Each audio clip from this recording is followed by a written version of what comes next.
ভালোবাসা আর অবহেলা কখনো পাশাপাশি থাকতে পারে না। হাজারো অবহেলা কিংবা অবজ্ঞার পরও আপনার আন্তরিকতা এবং ভালোবাসা একটা মানুষকে আপনার করে দেবে ভাবছেন, একদম ভুল ভাবছেন।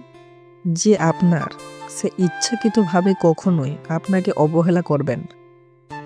এবং আপনি কষ্ট পান মন ব্যবহার বিষয়ে সচেতন থাকবেন। যার কাছে আপনি গুরুত্বপূর্ণ, হাজারো সমস্যার মাঝেও সে আপনাকে ভুলবে না, আপনার খবর ঠিকই রাখবে, আপনাকে নিয়ে নিশ্চিত থাকবে। ব্যস্ততা একটা অজুহাত মাত্র। গুরুত্বের উপর নির্ভর করে কে আপনার কতটা খবর রাখবে। পৃথিবীতে শেষ বলে কিছু নেই, সব শেষে শুরুর বাহানা মাত্র। এই যে মৃত্যুকে আমরা শেষ বলি, মৃত্যুটাও কিন্তু অন্তত যাত্রার একটা শুরু মাত্র। তাই অপেক্ষা করুন দাঁতের দাঁত কামড়ে। সময় আপনার জন্য কি চমক রেখেছে তা হয়তো আপনার ধারণারও বাইরে।